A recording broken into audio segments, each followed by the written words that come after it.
Welcome, everyone, to another episode of Maximize Excellence. My name is Lori Harris, and I'm partner with Harris Whitesell Consulting. And today's episode is a little different. We have the honor of having 6 distinguished women. Actually, one's in spirit with us today. She's had surgery, and I'm going to talk about her a little bit here in a moment. But we've got 6 distinguished women from different industries that are going to join us to talk about and offer thought leadership for leading effectively in 2025 and how really they maximize excellence in their industry and in their work each and every day. And we felt that this type of information is very informative in a way that there are so many female entrepreneurs out there, and Lynn and I do a lot of work with future ready leaders with student females that are working in the STEM industry. And it would be great to hear from the panel of women from all kinds of industries that are relevant to some of the economic trends and opportunities that are out there for this year and those focuses. So we're definitely going to have dialogue around this. And so for me, I just want to take a moment to tell you, we've got in spirit, we've got Edie Fraser, and she's the president of the Women Business Collaborative. And again, she's not with us today because she's having some medical things taken care of. And so she's offered up some insights for us to share, and I'll be sharing that on her behalf. And then I have my business partner, Lynn Whitesell, partner and principal consultant with Harris Whitesell Consulting. And we've got Kathy Okun, and she's with Okun Financial Group. We've also got Kathy Durfee, and she's the CEO of TechHouse. And we've got Dr. Kimberly Lemke, and she's the CEO of Drift Incorporated. She is our sleep queen, I'm telling you, and Wellbeing. So we're real excited. And then we've got Erica Allen Esquire, and she's the owner of DiAngelo Law. So again, I'm really honored to have this group of distinguished women. And everybody, I want to share Edie's input with us was around economic trends that are really shaping opportunities for women in business and women entrepreneurs. And, you know, I really love Edie because she is incredibly optimistic, and she knows how to really turn a situation or a circumstance that seems to be negative into something that's very optimistic and very positive. And she not only does that through enthusiasm, she also does that through facts and data and science, and her 60 years of experience in working in and for women entrepreneurs and women in business. So she's definitely a champion for us. So one thing that we do know is there's a great increase to access for women focused in investment and funding. So more women-led venture capital funds, angel networks, and grant programs are beginning to emerge. More government-backed funding initiatives. Those are going to look and feel different. Right now, they're kind of going through some adjustments, but hang on, things are changing.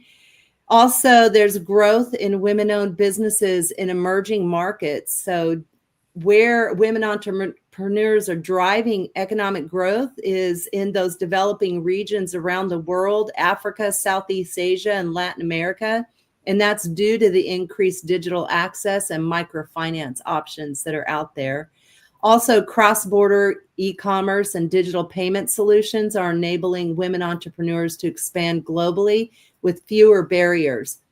And then the expansion of women in high-growth industries. More women are entering into and leading businesses in traditionally male-led businesses, and that's technology, that's sustainable industries such as renewable energy and ESG-focused startups, fintech and blockchain applications. And then we also are seeing transformation and opportunity in digital transformation and AI-driven entrepreneurship and cybersecurity as well.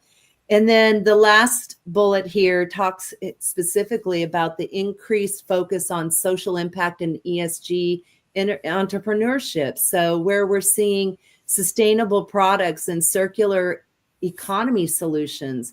We're seeing health and wellness innovations on the increase. And we're also seeing the consulting that's typical to what Lynn and I do around human capital and talent management as well. So what I want to do is, before we get started with our Q&A and our dialogue, I definitely want to take a moment to have each of you just briefly introduce yourself. So Lynn, why don't we start with you? Hi, I'm Lynn Whitesell. I'm with Harris Whitesell Consulting, a human capital talent management consulting firm that Lori and I founded 6 years ago in February. And that was after 30 years for me of being in the corporate world, specifically pharma, and being an HR executive focused on human capital and talent management. So continuing it as a consultant has been, it's been a wonderful thing, and I've enjoyed it very much and continue to do so. Thank you so much, Lynn. And Kathy Okun, can you go ahead and share?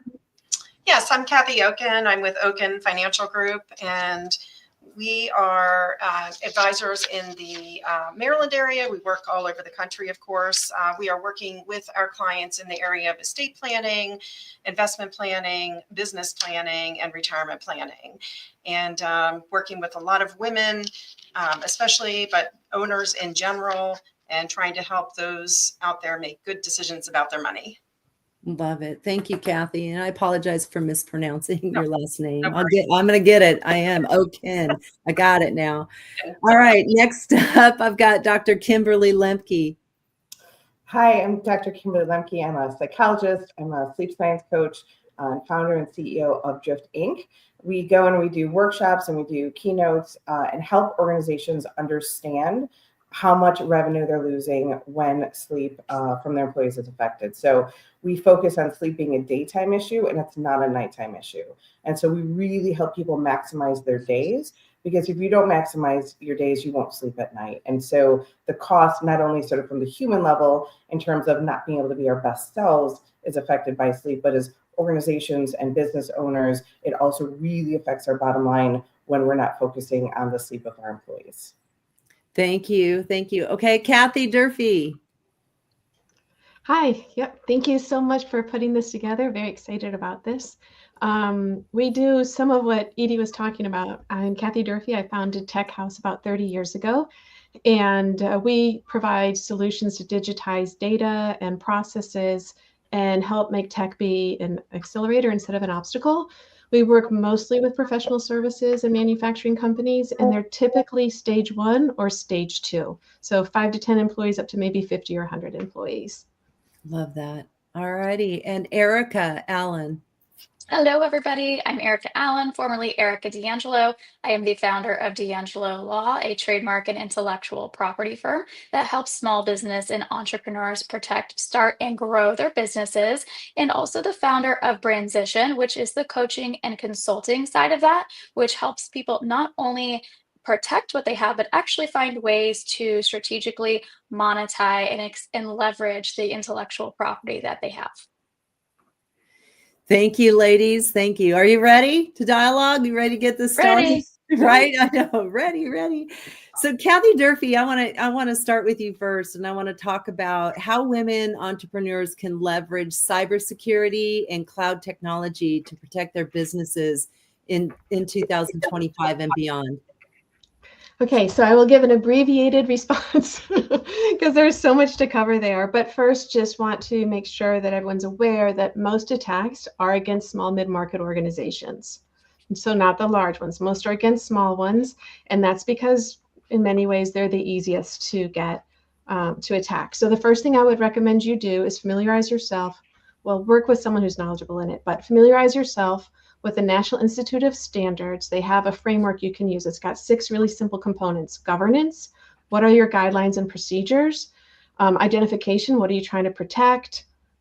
Put in ways to protect it. Identify if there's been a hack, stop the hack, remediate from the hack. So that's like a framework you can use to think about the problem. What I like about that is when it comes to tech, usually it's not do this one thing and ta-da, you're done. You need a way to think about the problem and then solve the problem in a way that's right for you. And I think that's a super powerful capability that leaders in general can take advantage of when it comes to tech. So are we able to share the National Institute standards, the link to that at all? Would that be possible, Yes. Kathy? I'll put that up when we go to the next person. I'll take a minute and I'll put that in the chat so everyone can find that for sure. I love And it. as you learn about that, then you may also want to ensure that your team is knowledgeable in what the risks are, especially phishing. If you haven't got phishing training for your team, you want to do that. And make sure that you put in procedures in place to keep your environment current. So, Does anybody? sorry, I do want to add one more. I'll add one more thing. Yeah. I just thought of one more thing. There's a concept called shared responsibility. It's really important. The concept of shared responsibility is when you buy from a large vendor, let's say any vendor in the clouds, Salesforce, Microsoft, Google, anybody, whoever you buy from, they take responsibility for keeping their environment safe, but not for your user ID's access to it, the data you put into it, the configuration of it. That's all on you. And if you look at any of your contracts you have with these organizations, small or large, there is a shared responsibility clause, which is going to make you responsible for the most likely of the hacks in that environment.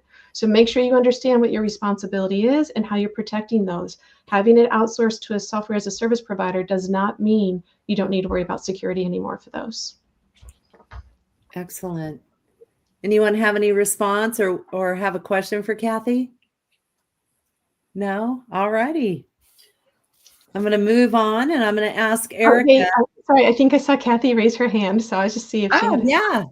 I was going to ask, we're always being approached and, while most of us, I'm sure, carry insurance for this, and I know you're not coming from the insurance side, but I'm always worried about what the insurance companies are saying they're not going to cover on cybersecurity.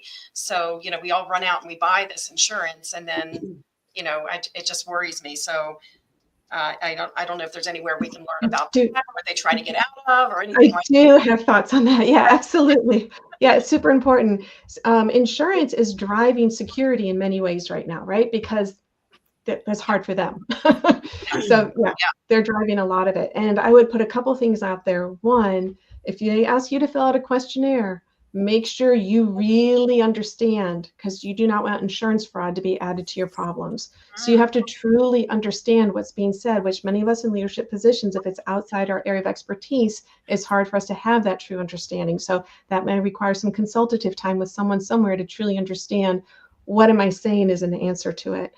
Secondly, yes, unfortunately, there are some that will pay out and some that won't.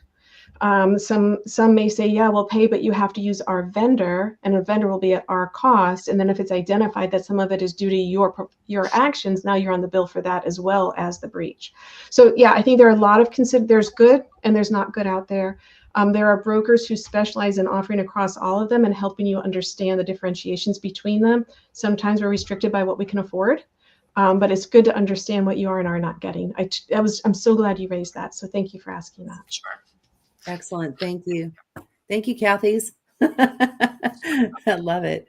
So Erica, how does intellectual property relate to maximizing excellence, and what is its relevance to women here today?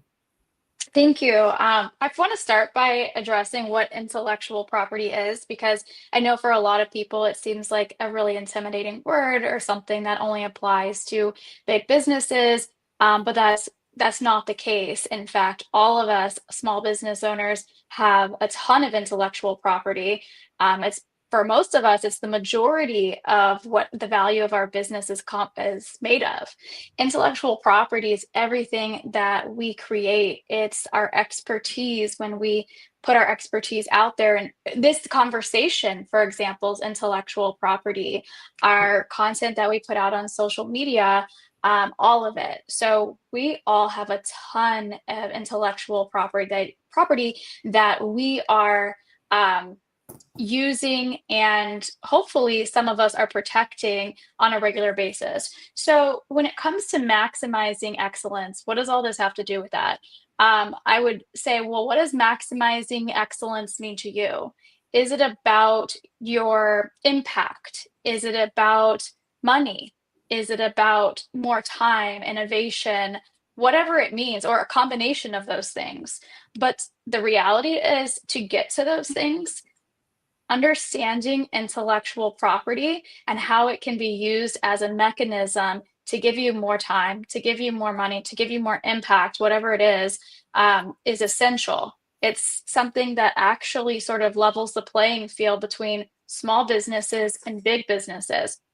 Big businesses, like Fortune 500 companies, 90% of their value is intellectual property. And we're not just talking about patents. So these companies have major intellectual property strategies in place, short-term and long-term plays, so that everything that they are doing is not just a one-off, not just throwing something out there and seeing what sticks, but okay, we're going to go and we're going to create this thing. How can we maximize it?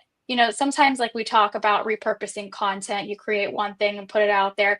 That is on a small level, an example of, maximizing intellectual property. But on a bigger level, if you think of something like Disney, they put out a movie. Now they're going to be selling not only the movie, but they're going to be, selling figurines. They're going to be selling games. They're going to maybe come up with a ride at Disney World. They're just going to have collaborations with all kinds of different brands. And there are ways to do that for small businesses, whether it's using your trademark to get a collaboration deal, or using your expertise to partner with somebody else. I mean, white labeling, it's infinite. So I think not being afraid of intellectual property and then embracing a strategy around that is really going to help you reach your goals for excellence, whatever those might be. Wonderful. Anybody have any input? I have a question.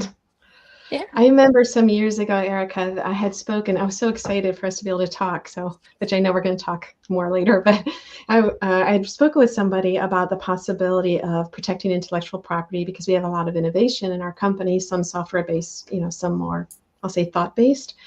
And I remember them saying, well, all you can do about software is copyright it. And really, there's no way to protect your ideas. It was a conversation. This was a long time ago, maybe 20 years ago. So I was wondering, as a small, that it would cost so much money to protect it. And the patent process is so expensive. And even if you try, someone larger is going to come to, basically, it was like, forget it. If you're small, it's not an option. So I hear you say, hey, it is an option. I would love if someone else is out there like me who's heard before, if you're small, it's really not an option. How would you respond? Like, what is that first step or two steps they could take to feel more confident that this could be a possibility for them? That's an amazing question. And I will say, first of all, I'm not a patent attorney. That is a whole specialized industry that requires its own license. It's the only type of law that requires its own license besides just your bar license. But with that said, there are other things that you can protect besides patenting your software. Software is tricky with that, and your ability to protect it is also tricky, because when it comes to innovation, we want to encourage fundamentally continued innovation, continued growth. And so concepts and ideas generally are not protectable, but your unique elements can be protectable. The way that you bring it into this world can be protectable. But like with all these different languages with software, somebody can still conceptually, even if you copyright it, can conceptually redo it in another language, or modify it enough where perhaps it's not infringing. But to answer your question on what can small businesses do, you're in a unique one where that is a challenge. But for the rest of us, first and foremost is making sure that you're protecting your brand name. All of our brand names are what holds our reputation. We put so much effort into that, and trust is more important than ever. And it could be exposed. You might not even own it. And if you want to be the go-to person in your industry, whether it's software, whether it's psychology, finance, whatever, you want that to be memorable, and you want you to be the only one with that name, so people aren't confusing it. Trademarks is probably one of the very first things that almost all businesses should be protecting. And then you mentioned something about contracts too a few minutes ago. Like, contracts are essential.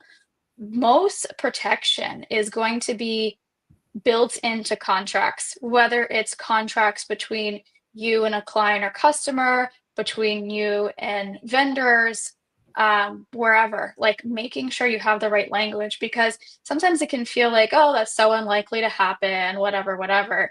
But when it does happen, I mean, it has the ability to, it can really ruin a business or really, really damage a business.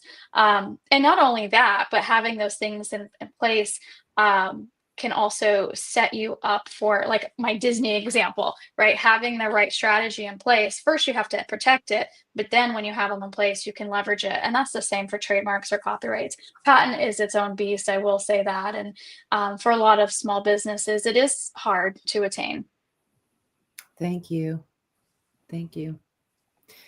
So Kathy, Okun, what are some of the best practices for gaining access to things like capital and private equity and loan approvals? So how might a young entrepreneur or a new entrepreneur or even a seasoned businesswoman begin to understand some of the best practices for that? So if I'm speaking with a younger or say just a new business owner in general, the advice that I have is going to be similar to the advice that I have for others and people that have been in business for a long time. And that is, make sure you know your financials. Make sure you are visiting with your tax accountant. Have your financial statements, your balance sheet. You should be able to create those things like that. You should know where your past 2 to 3 years tax returns are. You should be conducting a tax review at least once a year. Really get on top of your cash flow and know your cash flow, but also plan your cash flow. The way that we make our cash flow work is we put a plan in place to make it work. So it may not be what we want it to be today, but we have control over that and we can make changes, whether it's cutting costs or hiring at the right salaries, just really taking everything into account, even reassessing the marketing plan. These things are really important to get your business structured and moving in the right direction. Having that team is extremely important. You should have your tax account and you should feel good about that relationship. You should feel like you've got an open line of communication there. Having the right business attorney, having that also be, the phone call that you can make, should you have questions, and the documents. I mean, I love what we were just speaking about, Erica, because your documents are so important, and they're really important when there's a disagreement. So they always say the best agreement is one that you never have to look at again. Okay, but if you do, you better make sure it's good. So having that business attorney, having that intellectual law attorney, if that's what you need, intellectual capital, these things are extremely important. Then, of course, there's your financial advisor. If you're in business, have a financial advisor that works with business owners or that has some connection to the business world. I for one, I have tax attorneys, and now these are corporate tax attorneys and CPAs on speed dial for questions that I have that come up. They're just everyday questions that come up with the businesses, and I just want to know, can we do this? Can we do that? What do you think of this or that? And so, having a copy of the red herring or the business agreement that you're thinking about getting into, so that can be reviewed by your advisor, your financial advisor should be able to review those, not take the place of legal, but should be able to at least help you get into the direction that, this is something to consider. Go to your attorney, go to your accountant, have these things reviewed. Other than that, I think also conducting operational audits from time to time, making sure that you have your operations running smoothly and that the parts of your business are working for you. Don't be, bending over backwards to make, certain people, happy within your business, employees and so on. And even clients, if it doesn't work for you. And then of course you want to always be, in order to add value to the business, you want to be also thinking about what can I do to tie in my clients? What can I do to tie in my employees and my clients, appreciation events, things like that. And then of course, staying on top of industry trends and things like that is very important as well. Excellent. Anyone have any questions or comments? I Kathy. love what you said, just in terms of, I think as a small business owner, when you first start out, right? Like I did all my training, my residencies in psychology. I got the brain, you start talking about like tax. I just remember being so overwhelmed because it was not in my area. And so I think where I slowed my own progress down in the beginning was trying to be excellent, if you will, in all things and learn the things, even the titles of what you just said. Yes. And so, I love the idea when you said build a team, because no matter how hard I tried, I still don't understand that world real well. Right. And so, for somebody who's sort of starting out, with sort of all the different people that you would need in the business, where would you recommend people go first or second in terms of like, okay, if you have to start somewhere, where would you send them as like the starting, like get this person and this person first, and then add these people? Where would you direct people? You really need that business attorney and that accountant probably on the same day. And I would say who you use when you're small may not be who you're still using when you're larger. So make sure that your accountant is growing with you, especially the accountant and sometimes the business attorney, depending. I would say, there was, when I was first new in the business, I knew nothing. I was young. I'm a woman. People look at me. I'm like, the only way that I can be successful in this business is I need to know what I'm saying when I'm saying it. I need to be educated. So I'm out of college. I'm in this business. What am I doing? I'm going to go to every class, everything I can do to, okay. But what I was told is as soon as you can afford to hire someone, hire them. Okay. My first employee was 66 years old, and one of my clients, and she would do shorthand and typing up letters and things, and she was part-time, but that's what I could afford. Okay, great.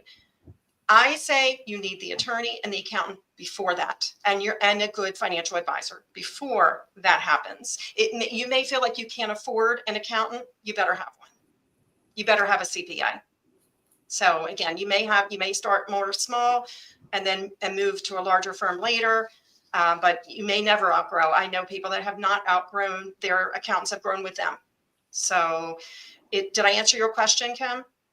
Yeah, I absolutely felt that. Like I remember that feeling when I was earlier on, just in terms of like, it's so not in my wheelhouse. And I felt like in order to sort of be excellent, I had to know everything in an excellent capacity. And it really took away from where my sort of area of expertise was. So I love even just breaking that down and not being afraid to shift. Like you said, like I remember my, original accountants are not my current accountants based on sort of where business is at, but also the relationship and the trust factor. So I love you breaking that down. So it's super helpful. Something you can do as an interim step is try to build a little mini board of directors. You could have a insurance person on there. You could have, different attorneys on there that do different things. And, maybe it's an estate attorney and a business attorney. And so now you have people that you can go to ask questions, and they can come to you, and you also become a good network for each other. So that's something that you can do. It's less expensive. It's time invested. You have to put a lot of time in, but it's something good that you could do or young, especially unestablished people can do to start to help them. That's excellent. Kathy, we have two questions. So Kathy Dupree and then Erica. So Kathy. Yeah, mine has a little bit overlap, but I'm still going to put it out there. What we often see well, first I have to say tax, legal, and tech. I think that over the past few decades, it's been legal and accounting, but I really think that people get, they spend what they shouldn't spend. And don't spend what they need to.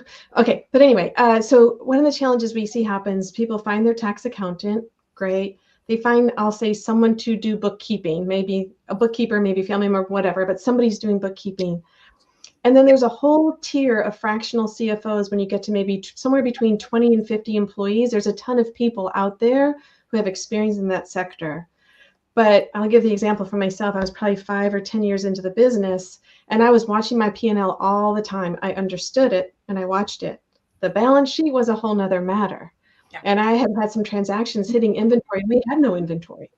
Yeah. So needless to say, my P&L was off, and I didn't know. So, you know, I was small then. I think I was maybe 4 or 5 employee, right?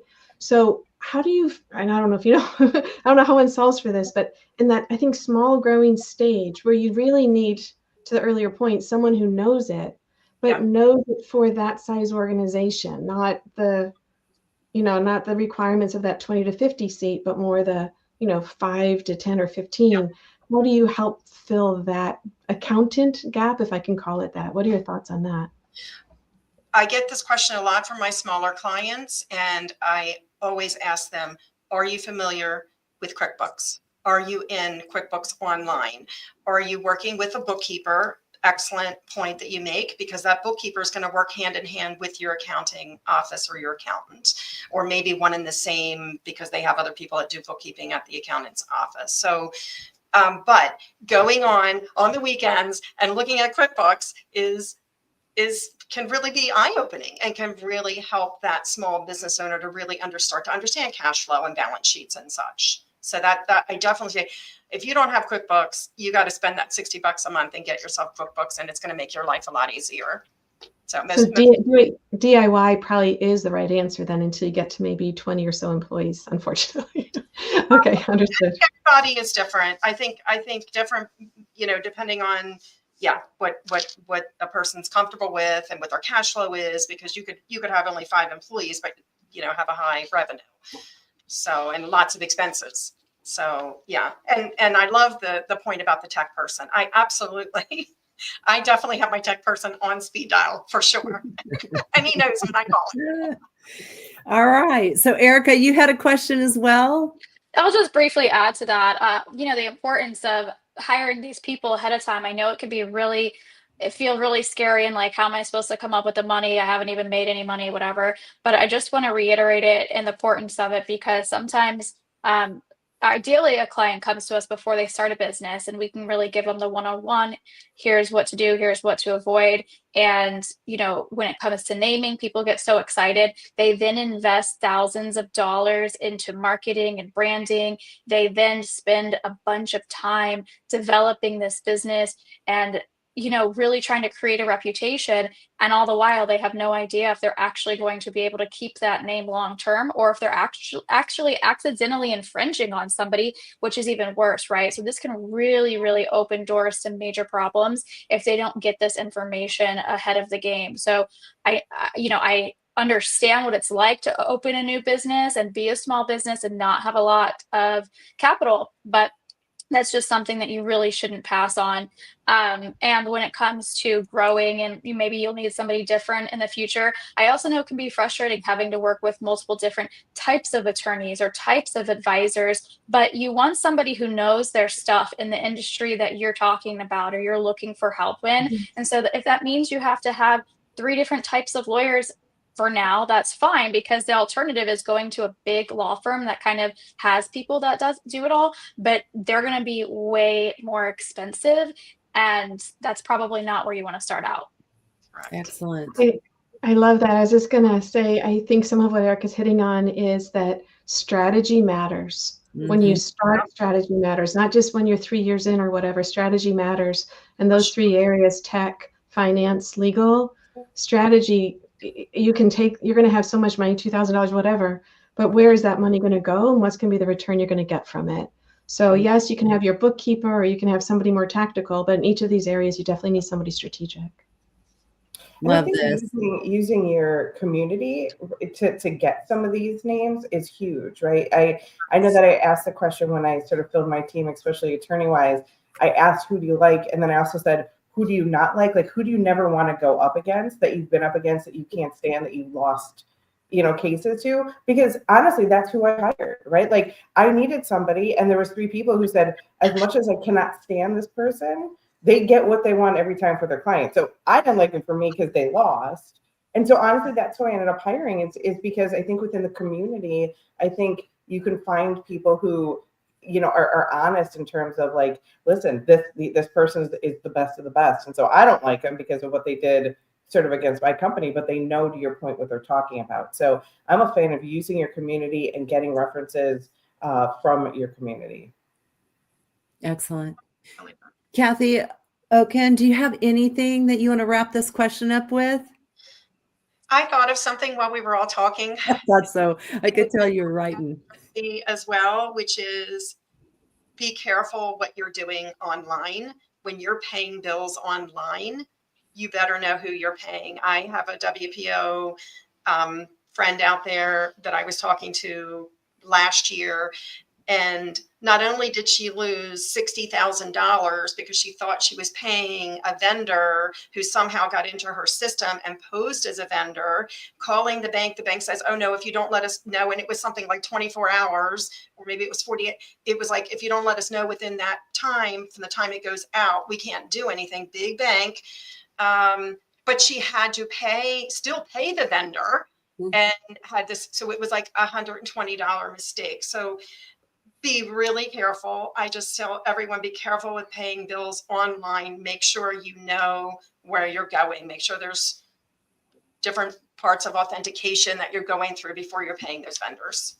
Love that. Well, in lieu of time, let's keep this flowing here. This is great conversation, ladies. I love this. And so next we're going to line up Lynn. And Lynn, I want to ask you, how are organizations and leaders shaping workplace cultures that drive both engagement and performance in 2025? Well, Lori, what I would say to that is, in addition to strategy, I've written it here, strategy matters. In addition to the finance, the tech, the legal, your people strategy matters significantly. And we need to remember that your people strategy is not the last thing you think of. People drive businesses, and people strategy doesn't just support your business strategy, it drives your business strategy. So we have to think of people first. And culture is no longer just a set of values on a wall. The mission statement, these are the things we value. This is our culture. And we put it on the conference room wall. People sit under it and do anything but that. So culture is what people are really doing when nobody's looking. That's what culture really is. And so in 2020, in 2025, leaders are intentionally designing cultures that attract, that engage, that retain not just any talent, but the best talent out there. That's the talent that we want. And at the same time, that's what's driving your business result. People drive business, period. If you're thinking of people and your talent strategy last, you're getting it wrong. You've got it backwards. So let's put talent. And if you want to attract talent, culture matters significantly. So culture is a leadership responsibility. We have to do it. We have to, and you have a culture. Your company, every company, if whether you're one person or 1 million, you have a culture. Whether it's formally written and stated, it is simply how work gets done around here, right? When nobody's looking. So leaders today recognize that culture is not owned by HR. That's an HR thing. No, culture equals HR equals ick. I don't care. As leaders and effective leaders, we can't say ick, I don't care. It's an HR thing. It's not. It's a leadership thing. That's what culture is. It's shaped by those daily leadership behaviors, role modeling transparency, resilience, responsibility, reinforcing the culture that they want to see. So instead of dictating it from the top down, the CEO says, the owner says, these leaders engage in co-creating values and rituals and norms that drive performance. Culture drives performance. People drive performance. It's your greatest competitive advantage, actually, is your culture. And then balancing that performance with well-being. All right. That's the topic we've been talking about. So it's no longer a push the hustle button at the expense of everything else, and taking pride in how busy we are and how many meetings we're booked, because that makes us feel important as a leader. Number of meetings does not equal amount of importance or amount of leadership effectiveness. As a matter of fact, if you're spending 80% of your time doing stuff that doesn't matter, because it's a meeting that's getting you nowhere. So you have to be very careful with the hustle factor. So the best leaders, they really foster this high trust, this vulnerable trust, this trust in a team where employees are able to say, I messed up, instead of hiding it and it becomes a bigger issue. Or being able to say, I don't know, Lori, you know how to do that better than I do. Teach me. So who own up when they don't know something instead of pretending, or who make fake agreements. You ever been in a meeting where you agree to something and as you walk out, either whether it's virtually or in person, but if it's in person, people walk out and go, that'll never work. I'm not doing that, when they just agreed to do it. It's a charade.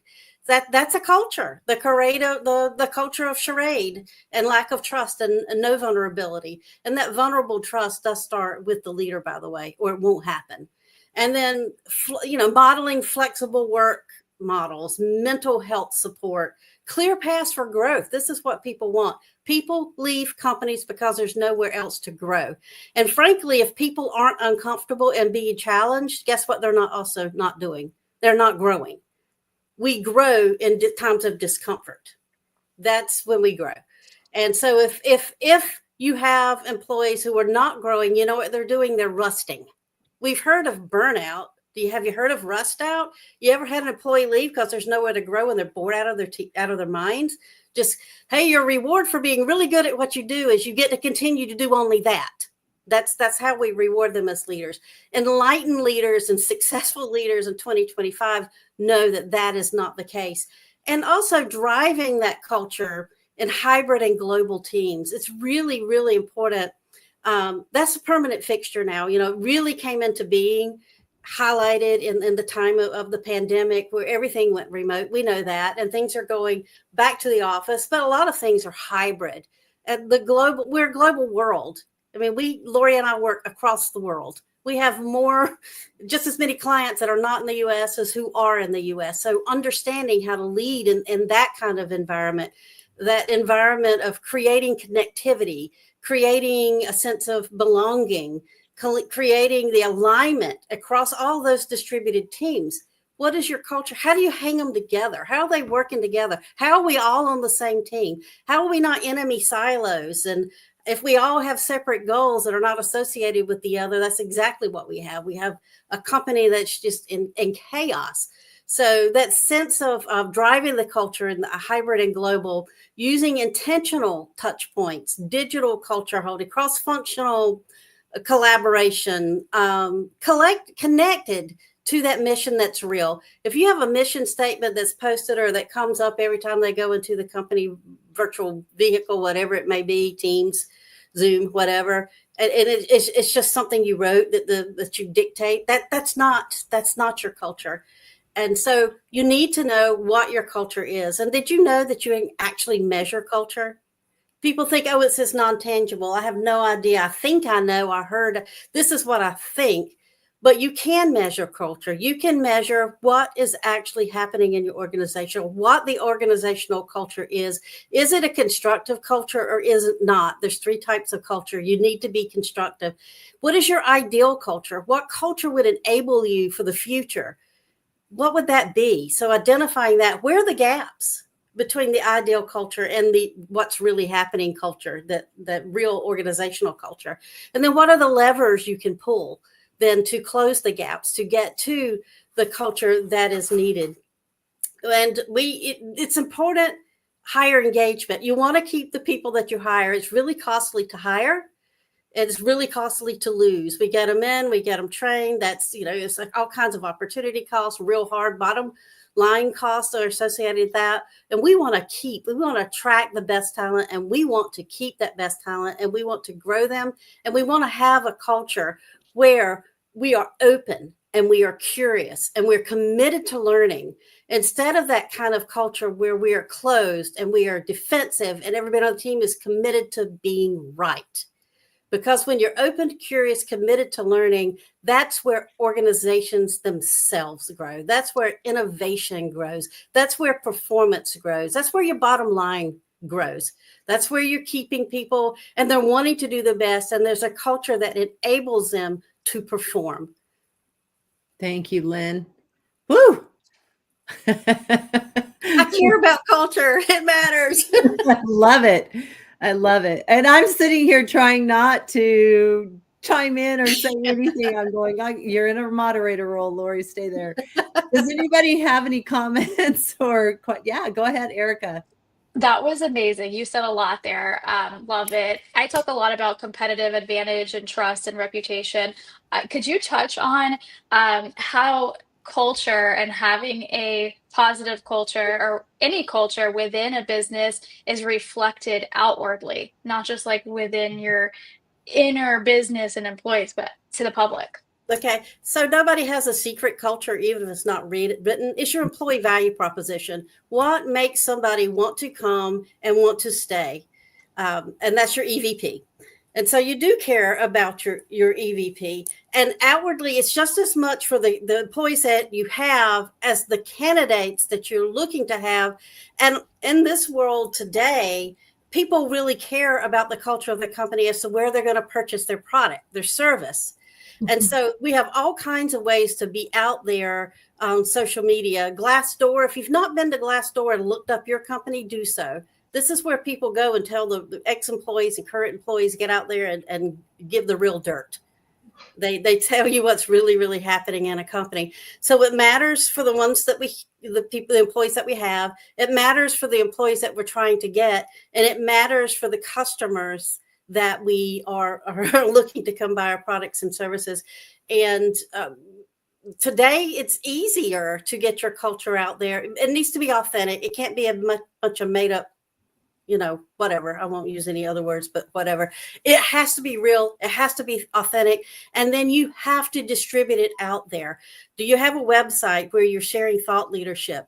Are you out there with webinars or podcasts like this where you're sharing real authentic ideas and whatnot? Lori, you have anything to add to how culture at EVP? It does matter. It's a great question. And I'm going to take it all the way back to this formula that we all have been formulating and co-creating here. People, tax, legal, tech. It's very important. We're whole people. This is humanity in the workplace. And we come into work and we go away from work. And it's like the clothes we wear. People see them when we're at work and when we're at home, when we get home, when we go to the post office, when we go to the grocery store. We carry this, especially with our clients. Our clients, because of humanity in the workplace and the behaviors that make up those components, it's not just an internal communication or behavioral component that's only internal. It is something absolutely that gets extended, and there is coherence in this, and then there is the ability for people to perceive and understand and co-create with us and collaborate with us. So internal versus external, or inward versus outward, it's humanity. We're whole people, and people strategies are critical to the other components and absolutely are integrated in that strategy as well, that overarching business strategy. And I'd add as well to that, when we're saying, who do you need to look to first? And we're saying business advisors and accountants. At some point, you need to think about who's communicating. Do you have somebody who's really in a role for doing effective communication for your company, that really knows how to do it, who can get your authentic message out there in a way that people can hear it and believe it? Absolutely. So your communications person with your communication strategy is very important as well. I think the thing that I hear a lot too, especially when it comes to sleep, is like, why does it matter how my people sleep at night when you talk about sort of creating a team and a culture, right? When you talk about sort of the intentionality and that sort of outward culture, people, the science is so clear out there that we perceive and we can pick up on poor sleepers, and they're crabbier, they make more mistakes, and they have more errors, right? And they misperceive people's intentions. And so one of the things is, when you look at any part of our business, right, you want the person looking at your numbers that we just talked about, who's saving, if you will, possibly sending $60,000 to the wrong person. We don't want them making an error, because in our field they have poor sleep, and they will, right? We know that the amount of errors is exponential. We don't want the drivers of our our product, falling asleep at the wheel, and then that costs us. Or, again, if we're creating a culture, we talk about wanting to maximize people, and we're the leader that's sending the email at midnight saying like, hey, right, then we're not walking the walk, if you will, sort of the type of leadership and culture. And people pick that up, right? You're salespeople. You're the first line who picks up the phone call, right? I am so much crabbier when I don't sleep, right? And so they will be as well. And so to your point, it's that idea of sometimes we have to be very intentional. Otherwise, the areas that we're lacking in, it shows up, but it's unintentional. And we have to really switch the unintentional into the intentional focus. I love this conversation. Kathy Durfee, I think you were getting ready to say something or ask. Yeah, I think both myself and Erica. So real quick, what I wanted to say is one of the challenges that I personally have encountered over the years are what feel to me like conflicting goals. So there's the goal that my company TechHouse exists as TechHouse, not Kathy, right? That it can run on its own and it can do its own thing and it has its brand. And, if I get hit by a truck, everyone still has jobs and all our customers are still being served. So there's the sense that TechHouse exists. But then there's also TechHouse, the leader, who's setting the tone for the culture through her behavior and her messaging and what she does. And to your point, I use scheduled send a lot, I have to admit, maybe not very transparent, but if I am up, I'll send the email, but nobody gets it till 8:30 the next morning or 9. It's kind of cheating. That's actually a good choice, though. So I was wondering your perspective then on how do you sort of balance being out there as you? So let's say you're a founder, right? How do you balance being out there as you, the individual, values, culture, all that, but then the company as culture, because those values are kind of aligned, right? Because you're the founder. So how do you kind of balance making it about the company versus yourself? I don't know. That's something that I, as an individual, have struggled with. Even in LinkedIn, do I choose this as for me or do I choose this as the company making the comment? It's just kind of a dichotomy there. I think that it's important, and that what you just said, the values of your company should reflect your own values. It should be in complete alignment of your own values. And I'll let Lori speak to the communication piece of how you, because we do both, and great companies do both. Great leaders do both. They come out as themselves and speak as they're led, as themselves with their authentic values, which are completely in line with their company. And then they also speak as the leader of their company. So they speak as TechHouse. They speak as Harris Whitesell Consulting. And when I say speak, I mean speak, write, whatever, provide thought leadership as both. And sometimes I agree, it's difficult to know which is which. I do know this. Companies, the people you have working in your company must align with the values of your company. The values of your company must align with you. Leaders do set the tone. People care what you, the leader, have to say. Potential employees care about that. Current employees care about that. They really care. Who really cares most about TechHouse is the client that you're trying to get. There you would be representing yourself more as TechHouse. With its employees and candidates, it's your company and it's the leadership. And Lynn, I do want to squeeze in here how important succession planning and succession management is in this scenario, because it alleviates a lot of the worry and anxiety that we have as small business owners or entrepreneurs. In that, who's going to continue the legacy, the brand, and how's that going to work? And you absolutely need to consider sitting down and understanding what is succession, and not only planning for it and having a strategy for it, but managing it. Mm-hmm. Yes, Erica.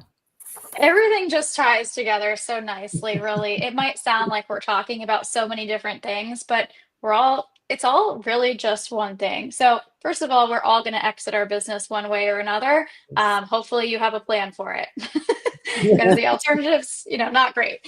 But also going back to what we've been talking about in the sense of culture, it's all about your uniqueness, your competitive advantage, your values, all of that, and everything that you're doing to create that. You said, when I asked you the question, you said, well, you actually do have it out there, whether it's, written in a document or what you're doing and implementing to have that culture.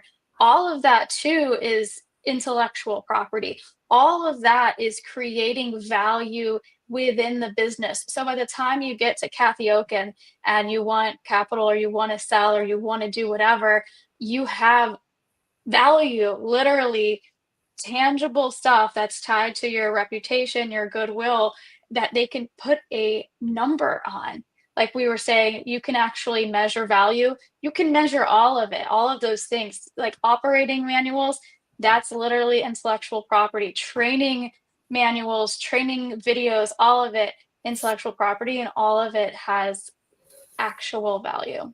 And DA contracts also. Love this. And I love how you position that. And I agree 100%. Culture is IP. Yes. Really important IP. Yeah. That's what people care Mm. right now about. They don't want to just hustle and grind, and what is it all for, you know? And they don't, like, both internally and externally, people want to know who they can trust. So I think it's cool how it works together. And I know that Dr. Lemke too probably has a lot to even play into that and bring it all together even more. One more thing I want to add to this as well, that's part of that competitive advantage and part of this deeper sense of the people aspect of strategy is definitely add the value of assessing your talent. And from the get-go, from that point of entry all the way through the employee life cycle, not only does it enhance and improve and give you the ability to optimize those competencies and skills, but it absolutely allows leaders to lead well and influence and support those individuals by optimizing their strengths, the things that motivate them. It helps with their development opportunities. It absolutely helps retain. And so it's very, very critical that we continue as we move forward in the more modernizing, because tech is playing a big role in this with assessments, that we definitely add the value of assessments. And the beauty of assessments is that it is one of the most affordable competitive advantage tools there is in the marketplace. And most companies don't optimize them. They do not maximize them. So and around assessments too, people always say, we want to get here, we want to get there. Well, where are you starting from? What's your starting point? What is your metric based on? A thought, a feeling, or facts? Yep, absolutely. All right. So next, this is what's beautiful about this. We get to put a bow on this with wellness. And so I'm really excited about this conversation.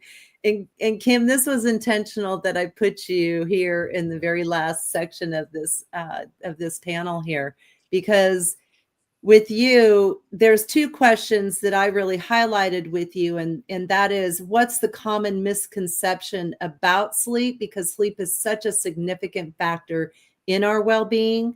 And how do we incorporate these daytime habits and strategies into this managing our priorities, I would say.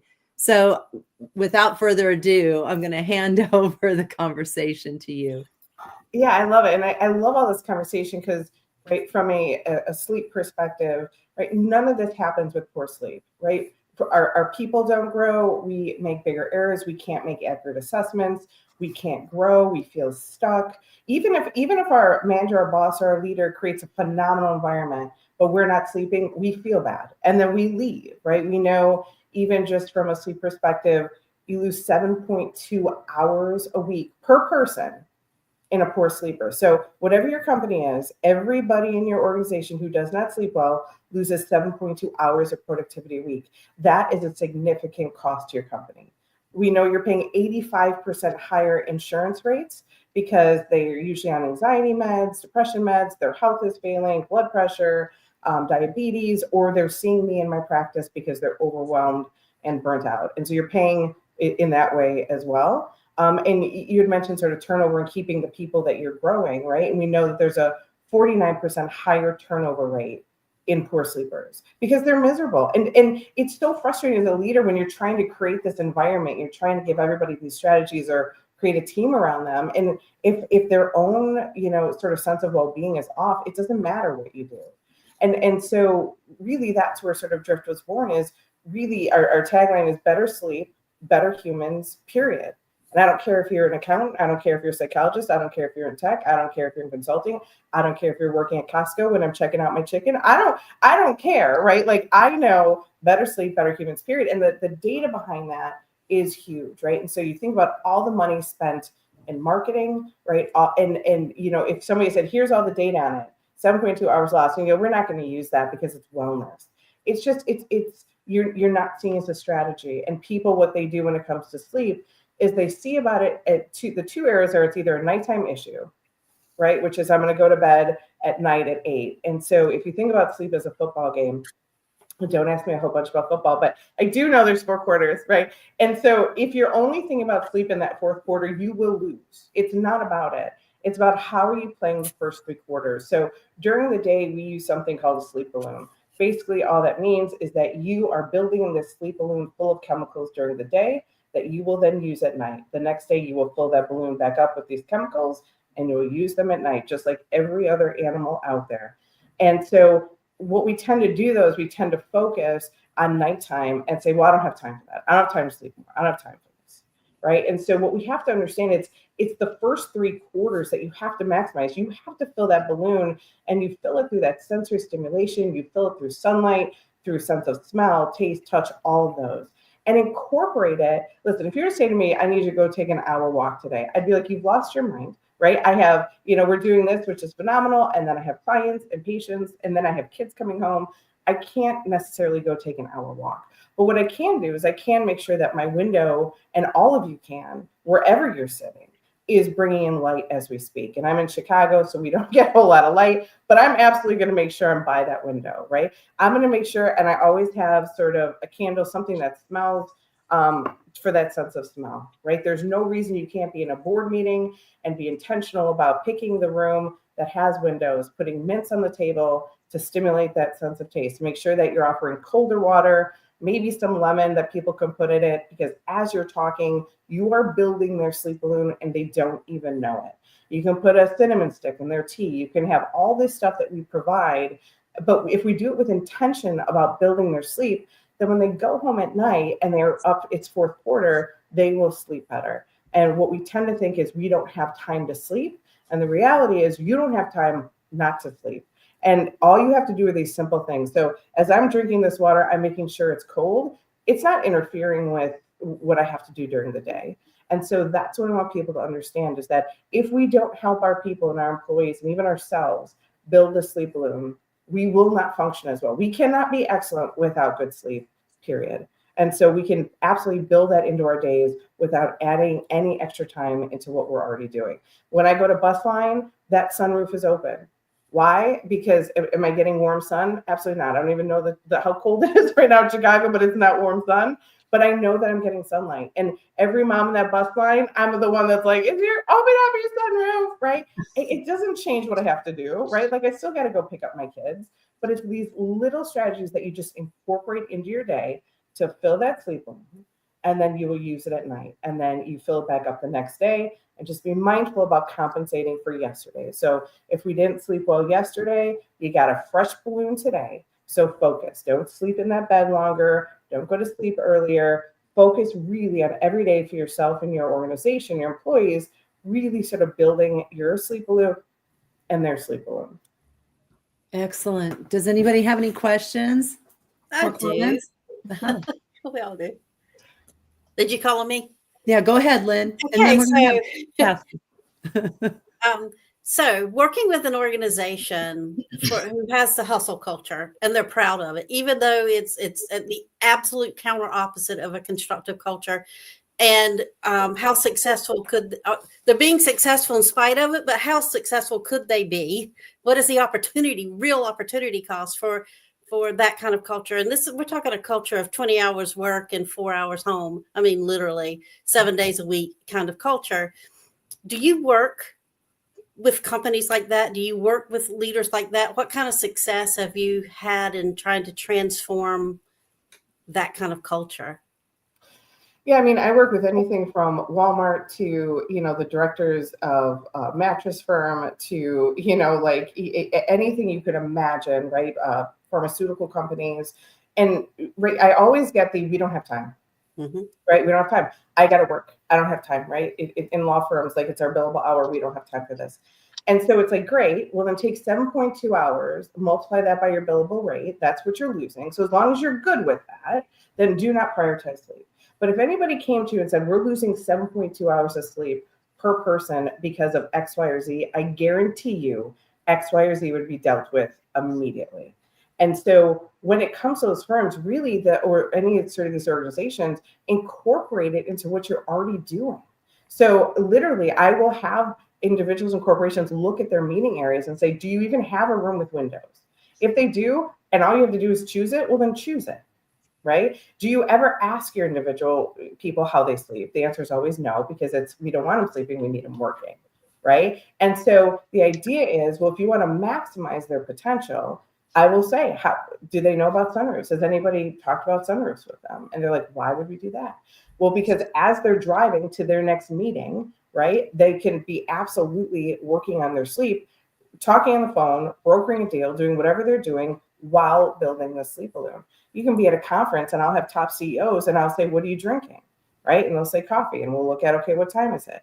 Can you have a tea? And they'll be like, we will have tea. Great. You got a cinnamon stick in there, right? How do we build it? And so it's really infusing sleep into your day that makes you more productive. If you're ever tired or fatigued, what I tell people is stand up. Literally, if you stand up, you move around just for a minute, you can stay on the call, right? I do workshops and podcasts sometimes where I'm walking, right? Why? Because I'm building that sleep balloon. Or if you're in a conference, go stand by a window and make a phone call. If you got to make a phone call, just do it by a window, right? You're having a meeting, have mints be available, right? So it's things like that where you can improve the productivity of people, get that 7.2 hours back from everybody in your company by doing nothing different than saying, hey, if you're going to take a call, can you go take a call by that window? Or, hey, when we do this monthly meeting, can we do it in this room because this room has more windows? Or, hey, here's the deal. From 2 after, what we're going to do is we're going to have these in our kitchen. We got cinnamon sticks available. We got lemon available. We got all this stuff. Add it to your waters. Add it to your tea. But drink your tea, drink your water. We're not changing anything. All we're doing is adding just little things in that build a sleep balloon so that at night they fall asleep and they stay asleep.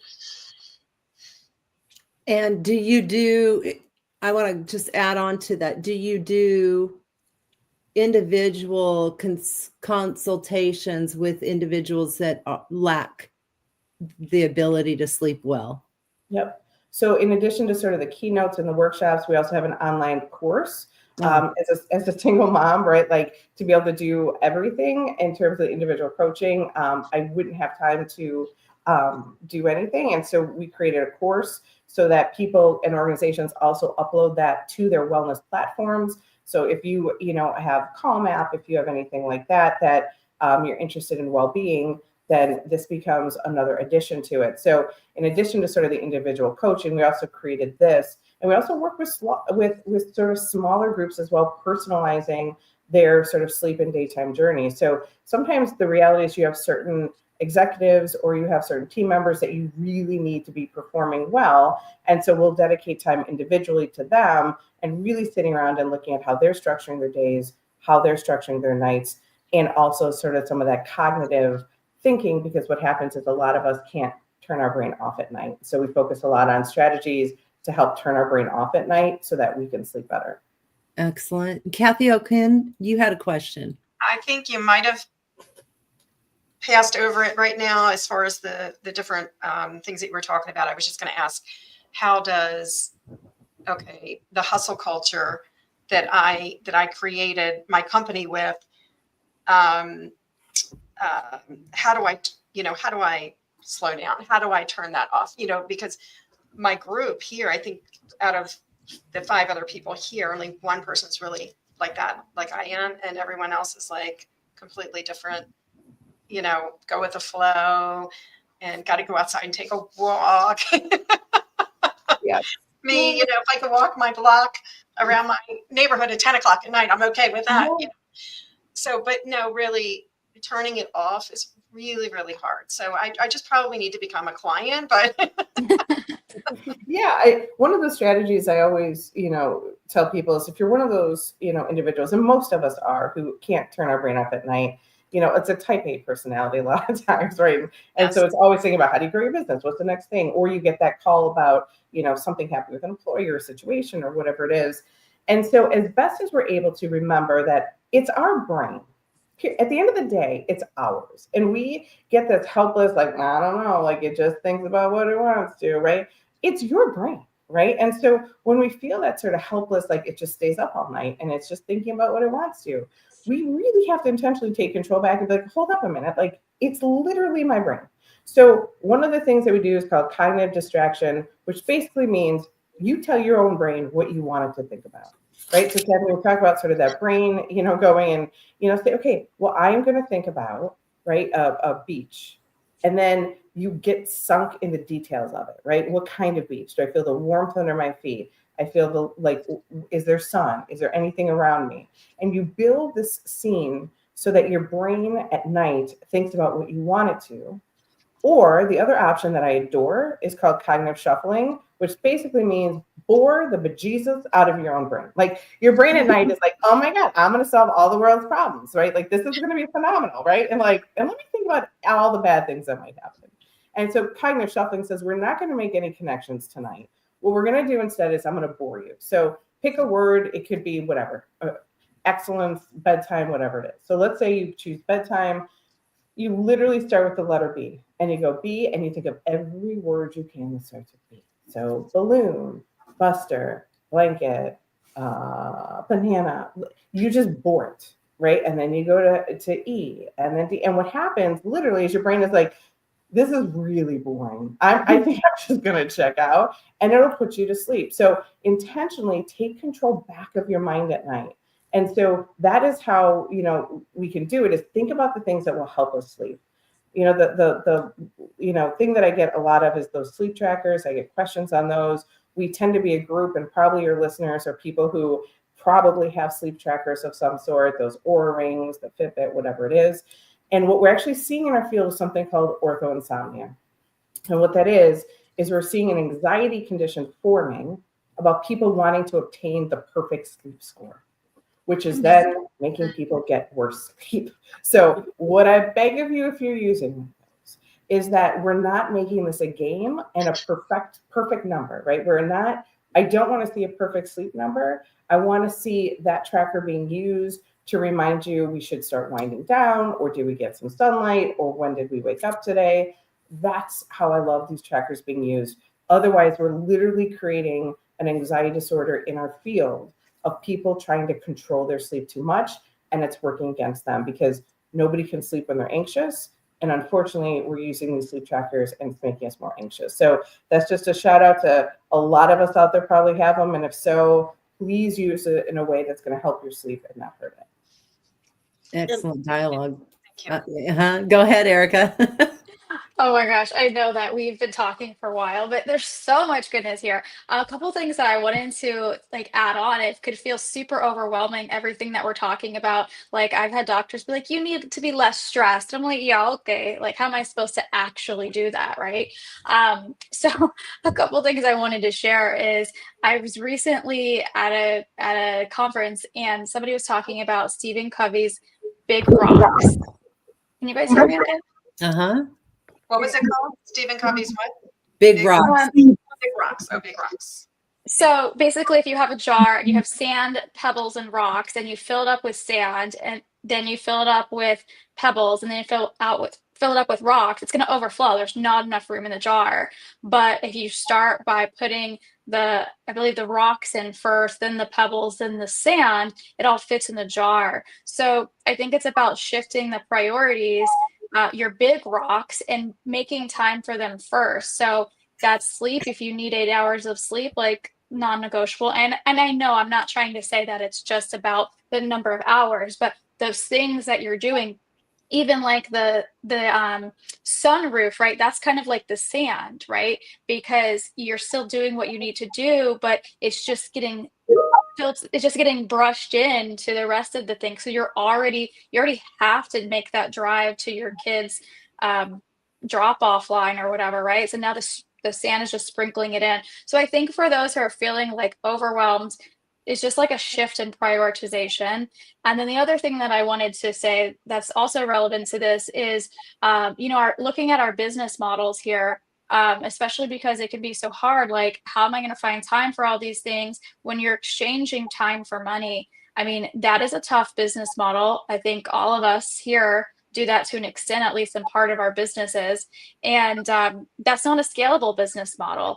And really the only way, if that is your only business model, the only way to make more money, more impact is to spend more of your time. And that's a recipe for burnout. So one of the things, bringing it back to myself for a moment, with intellectual property is really looking at what you have and what's valuable and figuring out how you can shift to another business model that is more scalable, that doesn't necessarily require you to exchange time for money, and sort of get some of that back for yourself so you can focus on these other things that are important to you.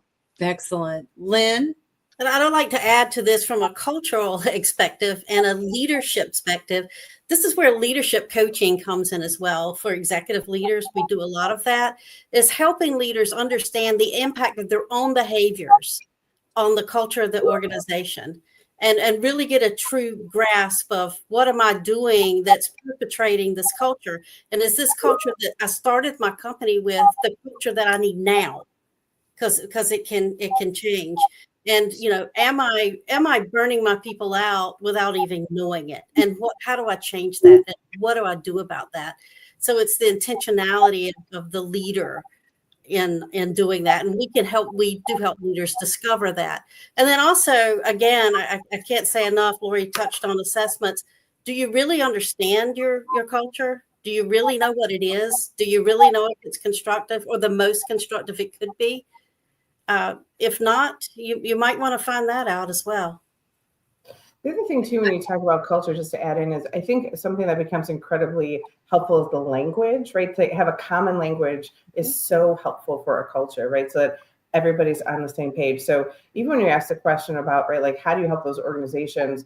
I think honestly, one of the things that I get the most joy of is I'll get so many LinkedIn responses from these companies, or even personal sort of messages that are like, I'm growing my sleep balloon today, right? Like I just added lemon to this, or, like, oh, my sleep balloon is trashed today because we had a corporate event yesterday, or, and it's just all about authentically living too, right? So the idea of get 8 hours of sleep, turn your phone off, right? Like go to bed, it's just not real. People are going to drink their wine. People are going to use their phone at night, right? And so it's also creating that culture, if you will, to allow humans to not have to be perfect on their quest for anything, right? And to be able to sort of create that common language. So for me, hearing the sleep balloon is the common language that I adore. And also just sort of normalize it, right? Like as a part of that culture, sort of creating a safe place too, to say, hey, I get it. Yes, we have a meeting tonight at 8 p.m. at, Ruth Chris. I can guarantee everybody at the table is drinking. And if they invite me, usually I'm having a glass.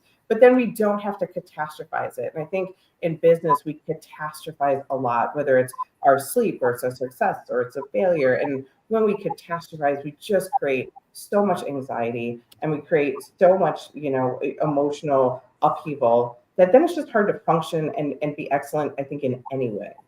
Love this. Either Kathy's, do you guys have any last inputs? Go ahead. There's so much to say. Well, first I want to say thank you for doing all this, holding this, our chance to chat together. And I did want to just say with Dr. Kimberly that I met her 3 years ago, I think it was, something like that, at the Enterprising Women Conference. And we chatted, 15 minutes or so. I garnered so much power out of that conversation. It made a huge difference in my personal life, for sure. A lot of the things like giving yourself grace, and I didn't remember the balloon analogy, but the concept I remembered, and I made it real for myself and shared it with so many people in my life. So I just wanted to tell you that what you're doing is definitely having an impact, for sure. And I wanted to thank you guys for holding this because it's been a blast. This is amazing conversation. Kathy, do you have anything? I will ditto definitely what Kathy said, and I thank everyone for today. And I too met you 3 years ago, Kimberly, and have really enjoyed getting to know you. And I don't think I'm going to be doing the sleep boredom technique, but I think I can get attached to imagining myself at the beach, and I'm going to work on that. So I do. I've always had an issue with not getting probably as much as what you recommend in the sleep category, but I'd like to work on it. Lynn, you have some last thoughts? I guess wrapping up everything and what we're doing here today, right here today, the six of us, you know what we're doing? We're being open, we're being curious, and we're committed to learning from each other. And I can't say enough how important that is, because that's how we stay ahead as leaders, and that's how our companies stay ahead. We inspire people to do the same thing when we're doing it. We're role models, whether we want to be or not. People are watching us. And so if we model the behavior that we want in others, we're going to see it, right? And in that, we're going to create that culture of excellence and performance that we're looking for. Love that. Erica, do you have any last thoughts? Yeah, thank you guys for all being here and doing this. I love to see how we seemingly have such different businesses and industries, but yet there's so much overlap and there's so much synergy between all of it. But I guess what I would like to say seem to be the common theme is just that that intentionality is the key to maximizing excellence. That's it. I agree. Woo! Yeah. And so I have a lot to say, and I'm going to hold back because I am going to stay in my role as moderator. But Kimberly, do you have any last thoughts? I'm a fan of what I call a 1 degree shift, a 1 degree change, right? So I always think about, if you are walking next to somebody and you're walking this way, right? And all of a sudden, all you do is literally pivot your feet 1 degree. And then you take, 20 steps and you look at the other person, you're in a different place. And you got to a different place just by a 1 degree shift. It wasn't a full 180. It was truly just a 1 degree shift. So I think just in terms of in business and in general, and just being so blessed that thank you for having me on this, and just thank you to the panel. You are just such phenomenal leaders and business owners. So I've learned so much from you. And I think about from whatever your listeners are listening to, in whatever area they need this 1 degree shift, to just practice a 1 degree shift, whether it's tech or it's IP or it's financial or it's culture or it's sleep or it's wellness, to break it into just a 1 degree shift, and then move from there, and you will be in a different place than you are right now. And ladies, I'm going to wrap this up, and I am first and foremost honored, excited, because I think this conversation is going to grow beyond us. And so be prepared for what we don't know, right?